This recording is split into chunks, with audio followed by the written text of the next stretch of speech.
Hello friends, मैं नीता भास्कर आप सभी लोगों का अपने यूट्यूब चैनल पर स्वागत करती हूँ और आशा करती हूँ कि आप सभी लोग अच्छे होंगे और अच्छी तरीके से अपनी तैयारी में लगे होंगे। और अब तो आपका टीजीटी का एडमिट कार्ड भी आ गया है और अपना एग्जाम देख लीजिए, 7 में है या 8 में है, कब है और कहाँ पे सेंटर है ये भी देख लीजिए। उसके बाद अपना तैयारी में लग जाइए। ठीक है, जो थोड़ी बहुत चीज़ें रह गई हैं उसे रिवीजन कर लीजिए और जिन लोगों ने अभी तक चैनल को सब्सक्राइब नहीं किया है वो सब्सक्राइब जरूर कर लें और पहले की वीडियो अवश्य देख लें प्ले लिस्ट में जाके। ठीक है, उससे आपको बहुत फायदा मिलेगा पहले की वीडियो आपने देख ली अगर। और डेली प्रैक्टिस सेट करवा रही हूँ, आधे घंटे का टाइम निकाल कर इसे जरूर करें और वीडियो पसंद आए तो लाइक शेयर कमेंट अवश्य करिएगा। तो चलिए शुरू करते हैं। एक क्वेश्चन में हिस्ट्री का पार्ट फर्स्ट में और एक इसका सिविक्स का मैं करा दूंगी। ठीक है, तो फर्स्ट क्वेश्चन है, निम्नलिखित सभ्यताओं में से उत्तर से दक्षिण का सही क्रम कौन सा है। तो हमारा फर्स्ट का ऑप्शन का राइट आंसर है हमारा ये माया, एजडेक और मुइस्का इंका। ठीक है, फर्स्ट क्वेश्चन का हमारा गलत हो गया क्वेश्चन, यानी क्या हो जाता है। क्या हुआ?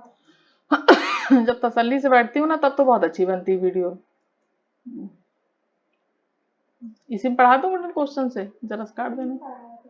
ठीक है, क्या हुआ था, गलती हो गई? कुछ नहीं, चलो चलिए हिस्ट्री का क्वेश्चन है ये फर्स्ट क्वेश्चन, निम्नलिखित सभ्यताओं का उत्तर से दक्षिण का सही क्रम कौन सा है।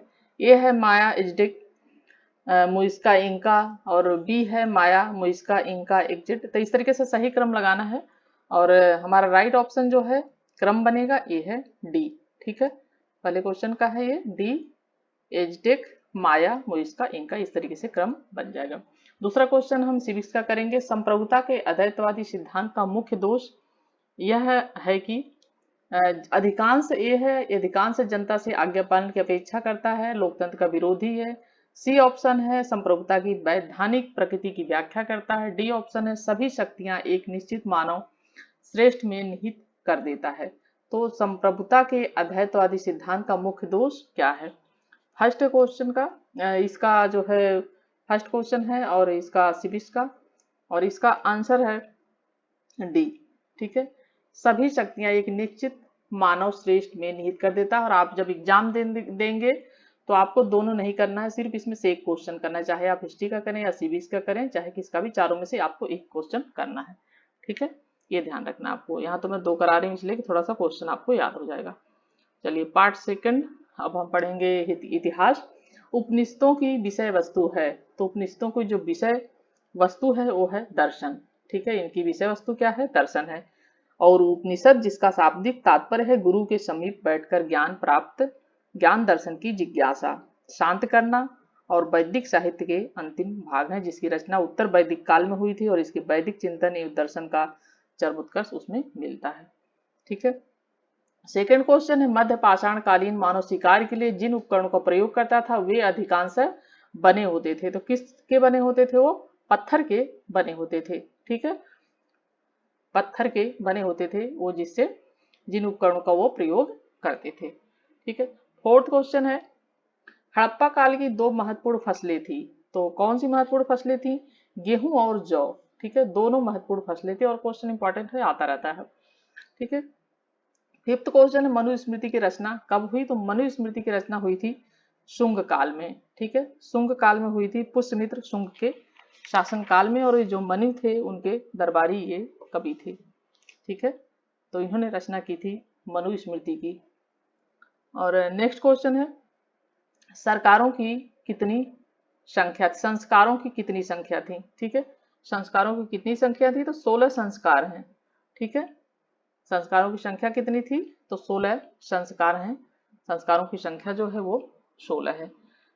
पहला है गर्भाधान, दूसरा है सीमांतोन्नयन और तीसरा है नामकरण, और उसके बाद अन्न प्रशासन, पुंसवन, जात कर्म, निष्क्रमण, चूड़ा कर्म, विद्यारंभ, इस तरह से 16 संस्कार हैं। और एक बार 16 संस्कारों को थोड़ा सा देख लीजिएगा और इसमें क्रमवाइज थोड़ा सा पढ़ के लीजिएगा, इसमें से क्वेश्चन आ जाता है। ठीक है, इसके अंदर क्या क्या है थोड़ा सा देख लीजिएगा जरूर से इसे। और सेवंथ है, कौन सा वेद प्राचीनतम है। तो सबसे प्राचीन वेद जो है वो है हमारा ऋग्वेद। ठीक है, सेवंथ क्वेश्चन का राइट आंसर है बी।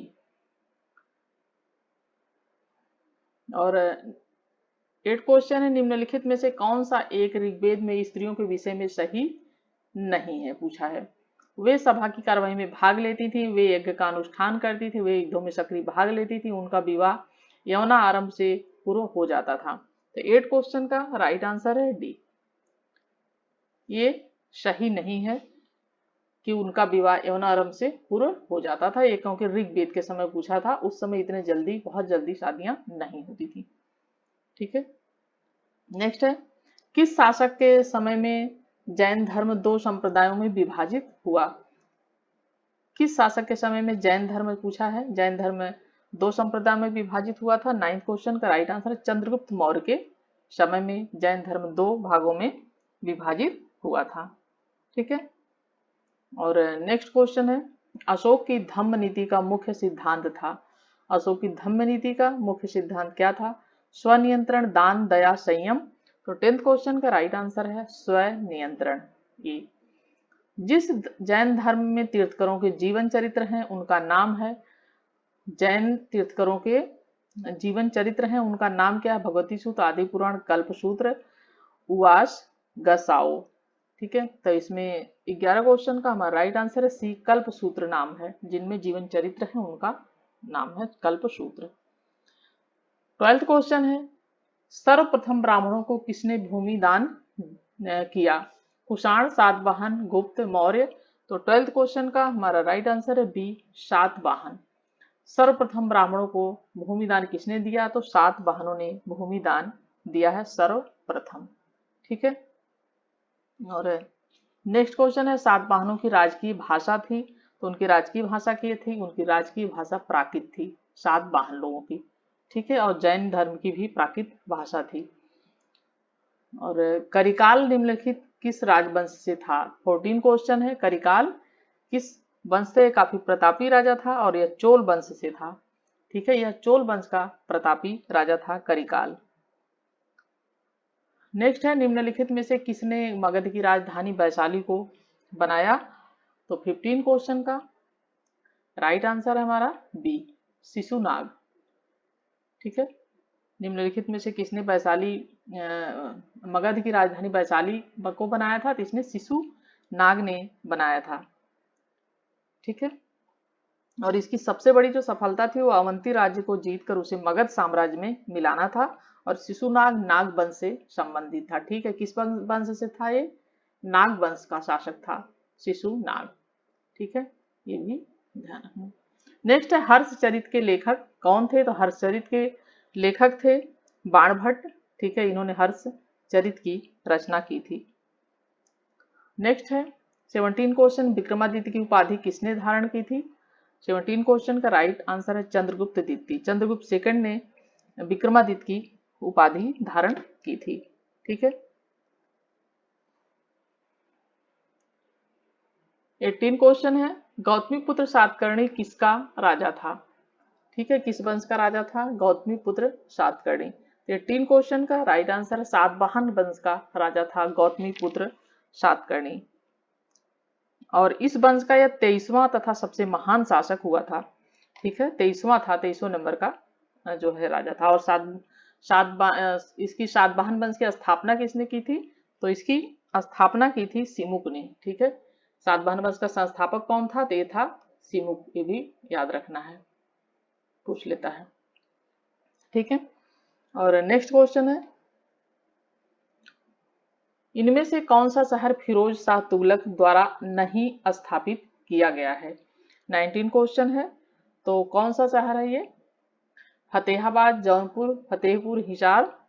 तो 19 क्वेश्चन का राइट आंसर सी, फतेहपुर उसने नहीं बसाया था, बाकी फतेहाबाद और जौनपुर और हिसार इसने तीनों शहरे बसाए हैं, स्थापित किए थे। नेक्स्ट है 20 क्वेश्चन, सूची फर्स्ट को सूची सेकंड के साथ सुमिलित करना है। सूची फर्स्ट, सूची सेकंड। ए में है सिंधु सभ्यता की उत्तरी सीमा मांडा जम्मू, सिंधु सभ्यता की दक्षिणी सीमा दैमाबाद महाराष्ट्र, सिंधु सभ्यता की पूर्वी सीमा आलमगीर उत्तर प्रदेश, और सिंधु सभ्यता की पश्चिमी सीमा बलूचिस्तान। ठीक है, तो इसका राइट ऑप्शन जो हम मिलान करेंगे तो हो जाएगा 1 2 3 4, क्योंकि ये सीधे सीधे मिले हुए हैं। ठीक है, इस तरीके से। सिंधु सभ्यता की जो उत्तरी सीमा है मांडा जम्मू में है, दैमौद महाराष्ट्र में, आलमगीर यही मेरठ के पास उत्तर प्रदेश में है, और सुक्का गेंग ये बलूचिस्तान पाकिस्तान का भाग है, ठीक है, पाकिस्तान में है पश्चिमी सीमा जो थी। नेक्स्ट क्वेश्चन है, सूची फर्स्ट को सूची सेकंड के साथ सुमेलित कीजिए और सूची में दिए गए कूट का प्रयोग करना है। यहाँ भी लोथल, कालीबंगा, धौलावीरा, बनावली, तो कहाँ से क्या मिला है, ठीक है। और कालीबंगा से क्या मिला है, जुता हुआ खेत मिला है, इस तरीके से मिलान हो जाएगा। लोथल से क्या मिला है, लोथल से गोदीबाड़ा, ठीक है, ए का 2 हो जाएगा। धौलावीरा यहाँ से क्या मिला है, हड़प्पाई लिपि के बड़े आकार के 10 चिन्हों वाला एक शिलालेख मिला, और बनावली से पक्की मिट्टी के फल मिले, तो इस तरीके से मिल जाएगा। और ए का 2, बी का 1 और सी का 4, देखिए हमारा राइट आंसर क्या हो जाएगा मिलाने पे। ए का है 2 इसमें दिया हुआ, और बी का 1 है, और सी का 4 है, सी का 4 है, और डी का क्या ऑप्शन है, डी का है 3, ठीक है, इस तरीके से हो जाएगा। ए का 2, बी का 1 और सी का 4, डी का 3, तो ये हो जाएगा राइट ऑप्शन हो जाएगा इसमें बी, ठीक है। चलिए नेक्स्ट है, जहांगीर के शासनकाल में निम्नलिखित में से कौन से शासक कौन से जेम्स प्रथम के दूत के रूप में सूरत में कोठी स्थापित करने में सफल रहे थे, तो 22 का राइट आंसर है टॉमस रो, ठीक है, टॉमस रो सफल रहे थे और ये जेम्स प्रथम के दूत के रूप में आए थे और जहांगीर के शासनकाल में आए थे और इन्होंने स्थापित की थी कोठी, ठीक है, सूरत में। और एक क्वेश्चन है 23 क्वेश्चन है, अबुल फजल अकबर द्वारा राजस्व वसूल करने का औचित्य ठहराता है क्योंकि यह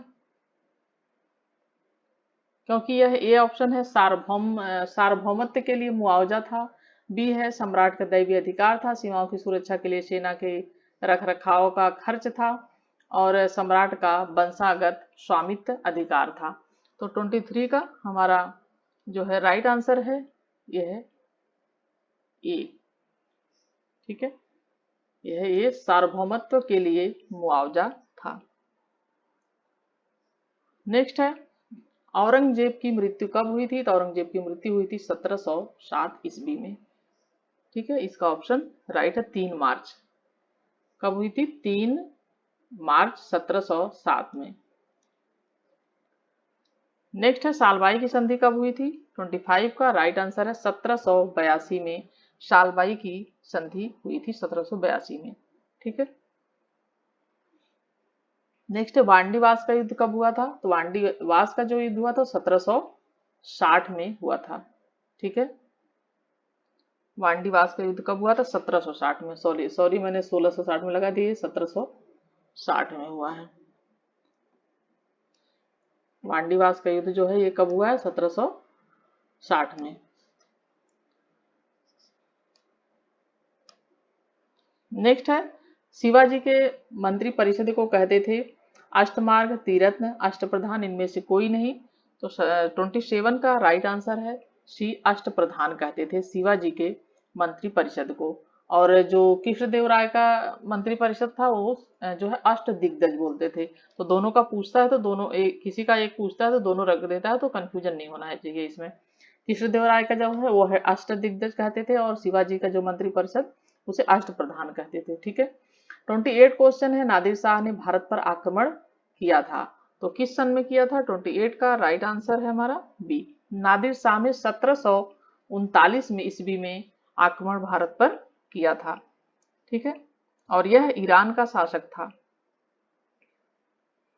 और इस समय भारत में मोहम्मद शाह मुगल सम्राट था। कौन था सम्राट, ये भी पूछ लेता है कौन सम्राट था, तो इस समय मोहम्मद शाह था सम्राट, ठीक है, मोहम्मद शाह सम्राट था इस समय जब इसने आक्रमण किया था 1739 ईस्वी में नादिर शाह ने भारत पर।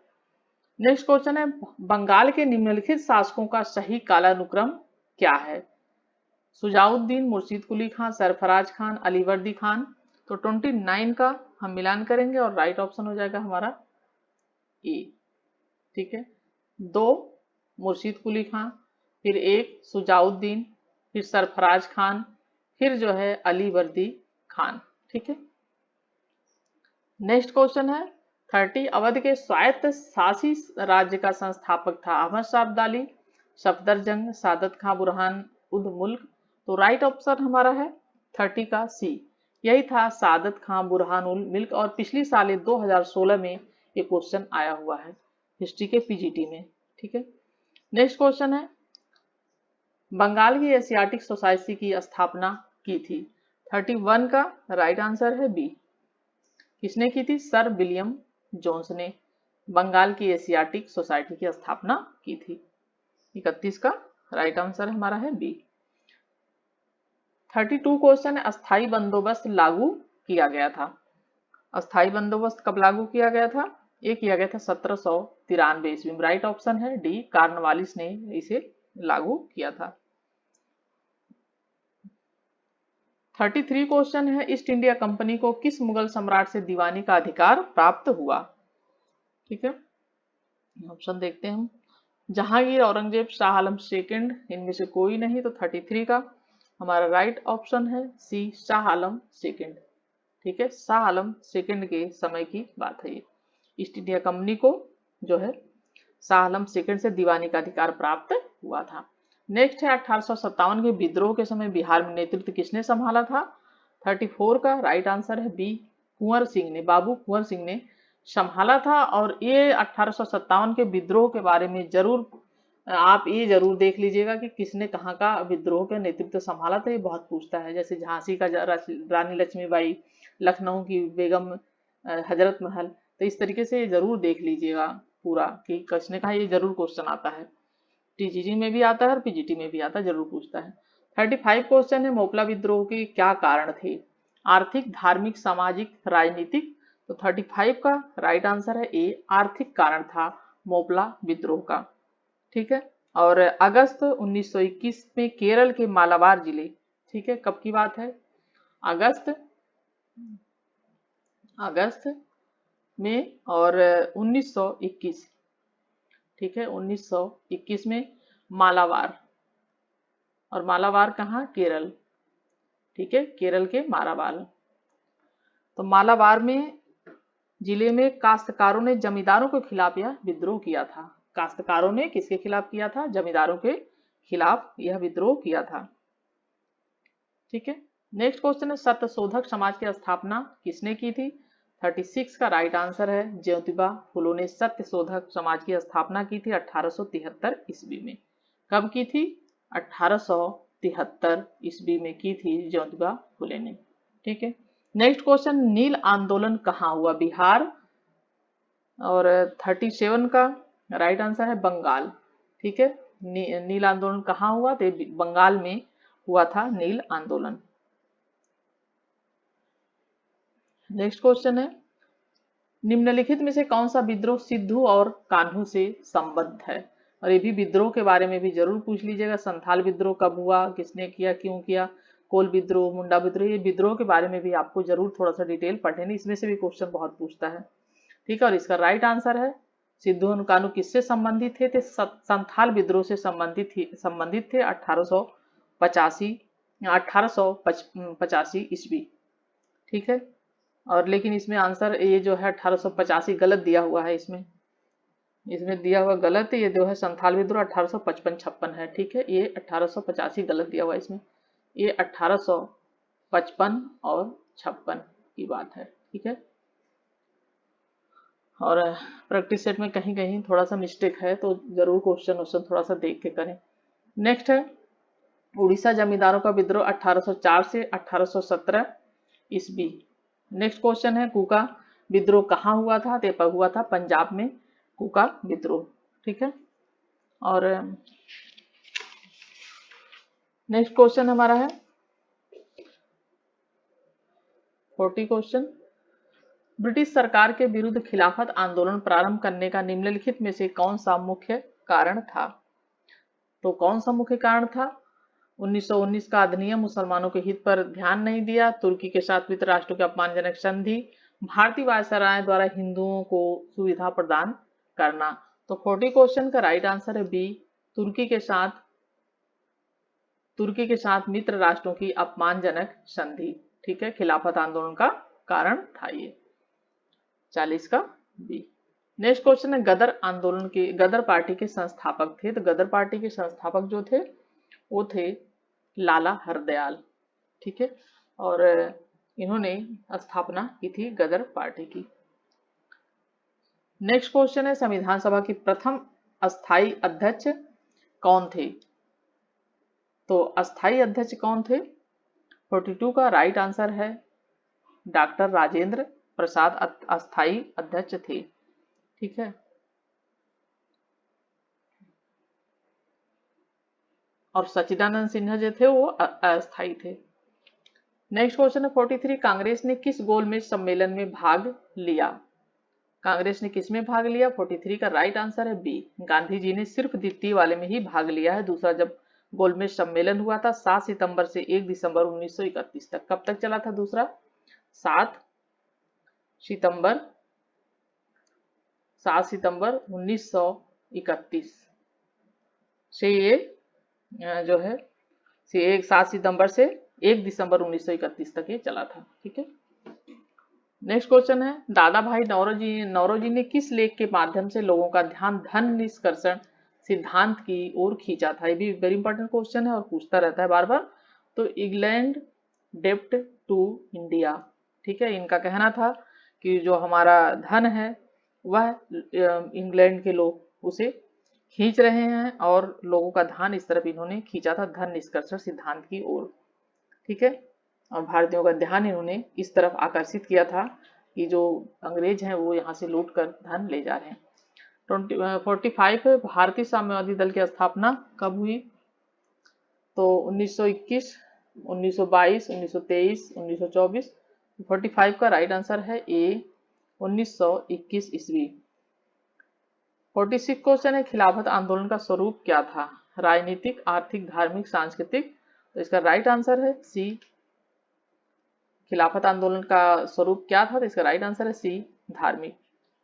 ठीक है, 46 का राइट आंसर है सी, धार्मिक था, क्योंकि भारत के जो मुसलमान थे वो तुर्की के सुल्तान को इस्लाम का खलीफा मानते थे जो भारत के मुसलमान थे, और प्रथम विश्व युद्ध में तुर्की मित्र देशों के विरुद्ध लड़ रहा था, इसीलिए ये इसके खिलाफ थे और खिलाफत आंदोलन शुरू किया था।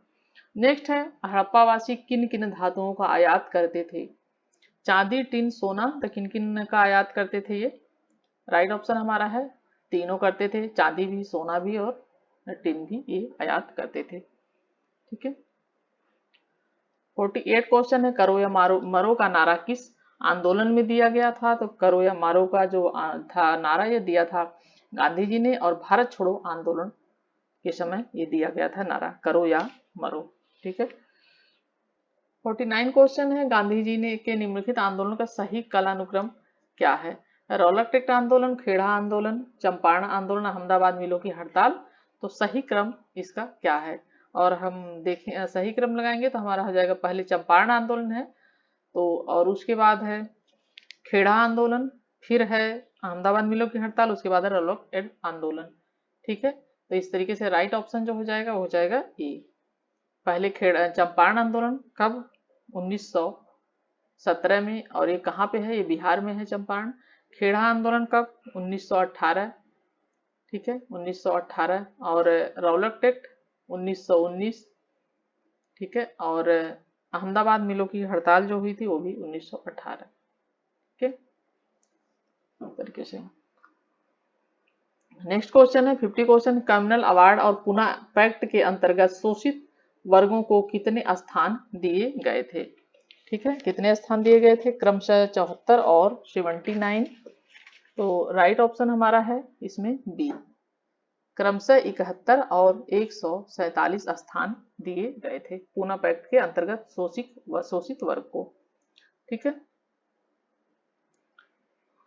नेक्स्ट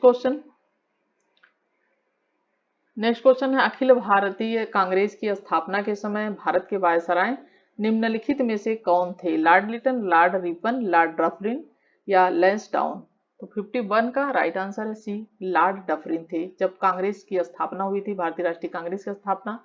और कब हुई थी? 1885 में बॉम्बे में हुई थी। ठीक है, 1885 में हुई थी बम्बई में। और उस समय लॉर्ड डफरिन थे भारत के वायसराय। ठीक है, नेक्स्ट क्वेश्चन है, गांधी जी ने असहयोग आंदोलन को कब स्थगित किया था? 52 का राइट आंसर है सी, 12 फरवरी 1922 को चौरा चौरी जो कांड हुआ था गोरखपुर में, उस वजह से उन्होंने स्थगित कर दिया था जो है ये आंदोलन, गांधी जी ने असहयोग आंदोलन को। नेक्स्ट क्वेश्चन है, सिंधु घाटी सभ्यता के संदर्भ में निम्नलिखित कथनों पर विचार कीजिए। यह प्रमुखतः लौकिक सभ्यता थी तथा उसमें धार्मिक तत्व यद्यपि उपस्थित था, वर्चस्वशाली नहीं था। उस काल में भारत में कपास से वस्त्र बनाए जाते थे। तो वो पहला और दूसरा हम देखेंगे इसमें से कौन से कथन सही हैं।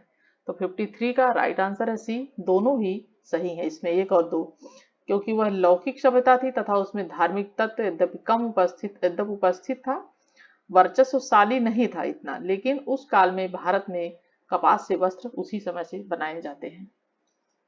नेक्स्ट क्वेश्चन है, 54 किसने स्वर्ण मुद्राओं पर बुद्ध की आकृति के साथ लेख बौद्धों तथा ताम्र मुद्राओं पर लेख शकमानों बौद्धों का चलन प्रारंभ किया था? 54 और हमारा राइट आंसर है हुबिस्क ने किया था।